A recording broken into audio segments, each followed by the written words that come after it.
Bon. Oh, il a neigé, il fait froid dans mon studio. Messieurs, dames, bonjour, salut à tous et bienvenue pour cette nouvelle vidéo. Et aujourd'hui, on va voir le premier bilan lecture de l'année 2025. Alors, je vous préviens tout de suite, il va pas être très gros.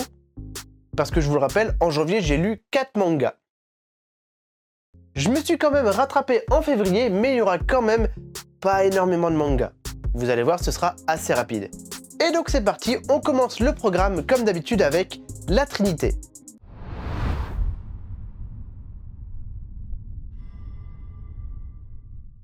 Je crois que cette transition ne sera jamais corrigée.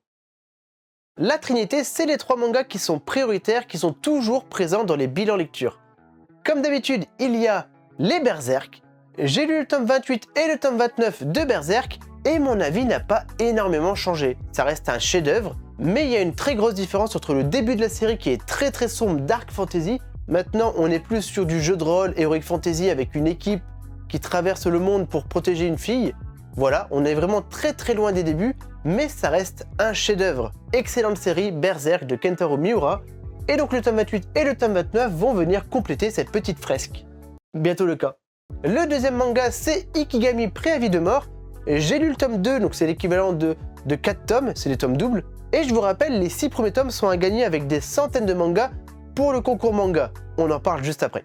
Ikigami Préavis de mort, c'est un manga thriller psychologique où globalement, on reçoit une carte qui dit dans 24 heures ou dans 48 heures, tu vas mourir. Et on voit comment chaque personne réagit. Très psychologique, très manga social. C'est incroyable. Donc j'ai acheté la suite, chaque mois il y aura un nouveau tome, et techniquement en 5 mois ce sera fini, c'est en 5 tomes. Et le dernier manga de la Trinité, c'est High Shield 21, et malheureusement vous avez vu la vidéo unboxing, je viens juste de les acheter, et j'ai pas eu le temps de les lire. Ça arrive très bientôt, vous inquiétez pas, je vais vite les lire. Voilà, j'ai même acheté encore plus de mangas, ça arrive, la suite. Et donc on va passer à la prochaine catégorie, le choix du public. Et là ça va un peu changer.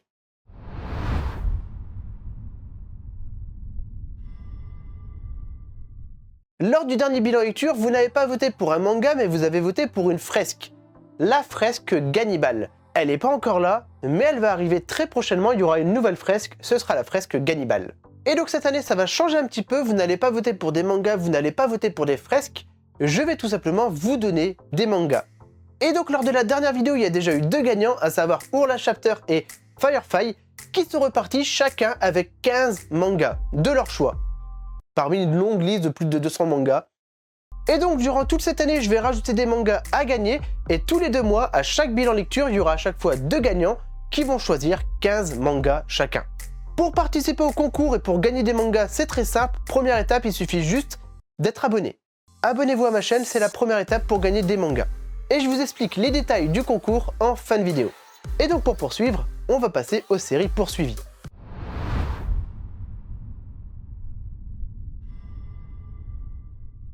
J'ai poursuivi le manga Onigoroshi. Alors j'ai lu le tome 3, 4, 5, c'est de Masamichi Kawabe et c'est un gros défouloir. Il y a des explosions, il y a des morts, il y a des flingues, il y a des gangs, il y a des couteaux, il y a de la barbarie, il y a des explosions. C'est un gros défouloir, c'est un bordel. Et d'ailleurs, si vous n'avez pas la patience de lire les mangas, il y a le film sur Netflix Demon City, Onigoroshi. Et même si le film est très bien, il manque le côté un petit peu chaos dans la ville.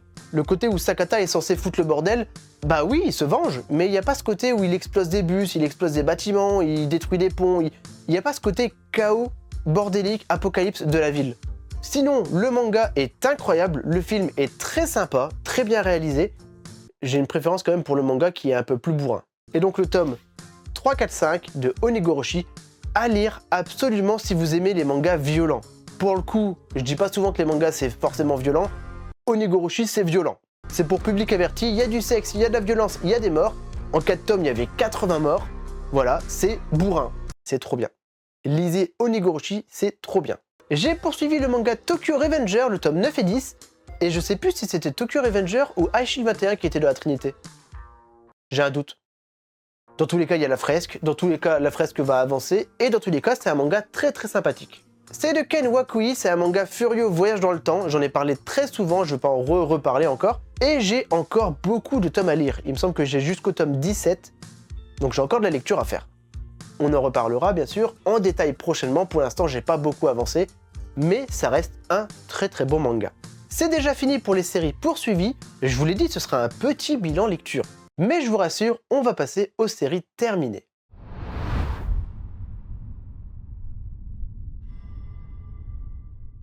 J'ai enfin fini les Hitman. Je sais pas pourquoi j'ai eu énormément de mal à finir ce manga. Pour donner mon avis général global de cette série, c'est pas le meilleur Kujiseo. Je suis un très grand fan de Kujiseo, j'ai les Suzuka, les Fuka, les Half and Half, j'ai plein de mangas de Kujiseo, et j'avoue que c'est pas le meilleur manga de Kujiseo que j'ai lu. Sur la fin du manga, j'ai pas été spécialement convaincu. Il y a des fins qui sont percutantes, des fins qui sont ultra tristes à la Fuka. Pour la fin de ce manga, tout était un peu osef. C'est du classique de chez classique. Le manga est très bien, c'est un peu comme Bakuman, ça parle des mangas, des éditeurs, etc. Sur les 2 derniers tomes, ça parle de la Japan Expo, à Paris. Ah, ça parle beaucoup de la France, globalement, sur les 4 derniers tomes. Mais, à part ça, il n'y a rien de percutant sur la fin du manga. C'est-à-dire que je l'ai fini, on pourrait mettre un dernier tome plus intéressant, ça me choquerait pas. Le tome 13, il n'était pas spécialement convaincant. Même si c'est un manga qui déborde d'amour pour les mangas, ça donne envie de dessiner, ça encourage les dessinateurs, crois en toi. Le message de fin est très beau. Mais en dehors de ça, il n'y a rien de spécialement incroyable pour les personnages. C'est pas le meilleur Kujiseo. La deuxième série que j'ai terminée, c'était Un été vers l'inconnu avec toi. C'est de Kei-Yang, c'est en 3 tomes, et c'était une très très bonne surprise. Alors, c'est un manga qui est extrêmement doux et un peu dur à lire en même temps. Il n'y aura pas spécialement de coquinerie, il n'y aura pas spécialement de romance, c'est pas le but principal du manga.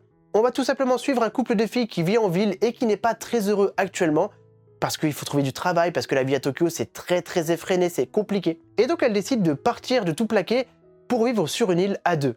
Et même si au début tout est beau, tout est magnifique, au fil des pages, on nous ramène vers la dure réalité de la vie. Parce que malheureusement, sans argent, tu ne peux pas vivre. Et donc c'est un très très beau manga qui dit que tant que tu vis en couple, c'est le plus important, tout va bien, mais malheureusement la vie ce n'est pas toujours facile et donc parfois il faut faire des sacrifices. C'est une bonne surprise, je peux pas trop en parler parce que c'est une petite série finie en 3 tomes, mais si vous aimez bien les romances très douces et tranches de vie, c'est le plus important, et même si vous aimez pas spécialement les yuri, c'est complètement secondaire. Le plus important c'est comment on apprend à changer de vie sans argent.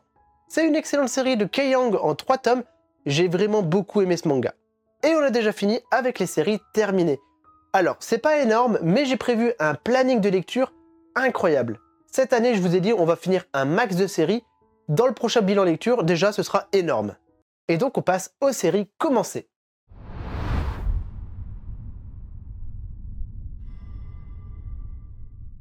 Le premier manga que j'ai commencé, c'est School Live.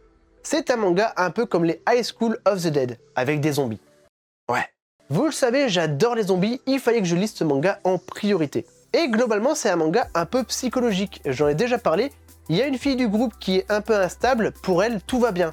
Elle parle encore à sa maîtresse, qui est morte, mais elle l'imagine encore vivante. Quand elle voit des zombies, c'est des autres élèves, pour elle, vraiment, tout va bien, et elle est dans un club qui dort au lycée. Et c'est normal. Ses copines, par contre, essaient de survivre dans le lycée avec elle, et ils essaient de tout faire pour la protéger.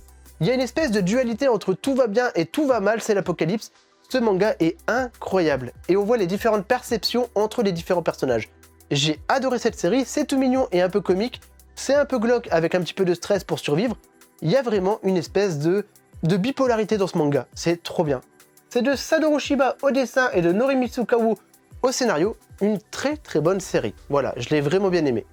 La deuxième série que j'ai commencé, c'est I Got Cup Up in a Hero Summon But the Other World Was at Peace. Je me suis amélioré pour le prononcer, vous avez vu. C'est un très beau manga. Pour l'instant, j'ai lu que le tome 1, j'ai pas eu le temps de lire le deuxième tome. Et c'est très chill, il se passe vraiment pas grand chose techniquement. En fait, c'est l'histoire de 4 personnes qui sont téléportées dans un autre monde pour aucune raison. Tout va bien, le monde est en paix. Et donc pour l'anniversaire, on téléporte quelqu'un et on fait la fête et après on le renvoie dans son monde. Mais du coup, c'est l'histoire de Kaito, un des 4 personnages téléportés, qui découvre ce monde et qui devient ami avec la reine des démons. Tout simplement. Pour l'instant, sur ce premier tome, c'est très chill, c'est vraiment calme. Faut vraiment que je lise la suite pour voir où ça part, qu'est-ce qui se passe. Je vous l'ai déjà dit, il faut lire au moins 2 tomes pour vraiment se faire un avis sur l'histoire, de voir qu'est-ce qui se passe. C'est de Tsudayo au scénario et de Jiro Yan au dessin. Pour l'instant, je suis perplexe. J'aime bien l'histoire, c'est très chill, c'est très doux, et j'en attends beaucoup de la suite. On verra bien ce que ça donne. Et la dernière série que j'ai commencé, alors par contre c'est une énorme surprise, c'est Magical Buff. Ce manga est incroyable. Alors c'est l'histoire de Wimstross, un jeune garçon qui n'a absolument pas confiance en lui. Il a vraiment une anxiété sociale et du coup il essaye constamment de faire des efforts pour satisfaire tout le monde, parce qu'il a l'impression d'être mauvais, d'être nul. Pour ceux qui jouent au RPG, ce garçon est un support. C'est la classe la moins utile. En général, c'est soit ta petite copine, soit c'est le mec inutile du groupe. C'est du moins ce que pensait son ancienne équipe, et donc il était constamment maltraité. Il devait faire le ménage, il devait faire la gestion des stocks, il devait faire la paperasse, il devait en même temps être support, il devait tout faire. Et comme il a un gros manque de confiance en lui, il essaye toujours de faire mieux, de constamment s'améliorer et de tout faire pour satisfaire tout le monde. Et c'est comme ça qu'il deviendra un support extrêmement puissant, sans jamais s'en rendre compte. Pour l'instant, on n'a que 2 tomes et ce manga est incroyable. Je l'ai vraiment bien aimé. C'est de Akatokura au scénario et de Shinarikawa au dessin. Et vraiment, renseignez-vous sur Magical Buff, une très bonne petite série. Et on a fini avec ce bilan lecture. Mais ne partez pas tout de suite, puisqu'il y a encore le concours pour gagner des mangas. J'ai un énorme carton avec plus de 200 mangas à gagner. Ce que je vais faire, ce sera plus simple. Les gagnants auront un PDF avec tous les mangas et ils vont choisir leur manga. Voilà, ce sera plus simple. Et je ne vais pas constamment vous donner la liste parce que là, il y a trop de mangas. Et bien sûr, je vais rajouter un petit bonus. Si jamais il n'y a pas les mangas qui vous intéressent dans la liste, vous aurez le droit de choisir des mangas de votre choix. Alors bien sûr, pas 15, il y en aura beaucoup moins, mais je vais peaufiner les détails avec les gagnants. Et donc pour participer à ce concours manga, pour essayer de gagner 15 mangas chacun, pour chaque gagnant, il suffit de laisser un commentaire dans cette vidéo. Ouais, la prochaine fois je changerai un petit peu, j'irai sur Instagram, mais pour cette fois, pour ce concours, il suffit de laisser un commentaire dans cette vidéo. Sur ce, c'est déjà la fin de ce petit bilan lecture de janvier et février, j'espère qu'il vous aura plu, et on se retrouve très prochainement pour une prochaine vidéo. Et je vais pouvoir ranger ma mangatech parce que ça fait un moment que je ne l'ai pas rangé. Salut à tous, à très bientôt.